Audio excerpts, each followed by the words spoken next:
Okay. இல்ல நீங்க ஆரம்பத்திலே பேட்டி தொடங்கும்போது ஒரு விஷயம் சொன்னீங்க. இந்த இடத்துல நயினார் இருக்கிற இடத்துல அண்ணாமலையே இருந்திருந்தால் இவங்க எல்லாரையும் ஒண்ணா ஆர்கனைஸ் பண்ணியிருப்பாருன்னு.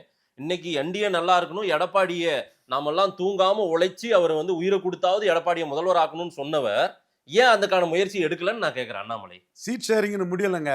2 இதே சீட் ஷேரிங்லாம் முடிஞ்சது. நகர்ப்புற உள்ளாட்சியில 5% சீட்டு கேட்டாரு அண்ணாமலை. ம். 2% தான் தர முடியும்ன்ட்டு ஓபிஎஸ் தரலான்னு சொல்லும்போது இவர் சேலத்துக்கு கிளம்பி போயிட்டாரு எடப்பாடி. சரி, ரெஃபரண்டம் ஃபார்கெய்னர் எடப்பாடி. அதை நாம ஏத்துக்கிட்டு தான் பேசணும். சரி. அதனால கூட்டணி முறிஞ்சு 5% ஓட்டு எடுத்தார். உங்ககிட்ட கூட சொன்னோம் இல்லையா, ம். நீ சீமான் 3வது வருவாரான்னு கேட்டேன். ஆமா. நான் சொன்னேன் அண்ணாமலை தான் டெல்லி பணபலத்தோட உள்ளாட்சி தேர்தல்ல. உள்ளாட்சி நகர்ப்புற உள்ளாட்சி சொன்னனா இல்லையா? ம், ம். அப்ப சீமானை பற்றி நான் சொல்றது நாளைக்கும் கரெக்டா இருக்குங்கிறக்காக தான் இதை பதிவு பண்றேன். ரைட். ஸோ அண்ணாமலை அதை சாதிச்சாரு. ம். அதற்கு பிறகு 12 சீட்டு கேட்டார் அண்ணாமலை.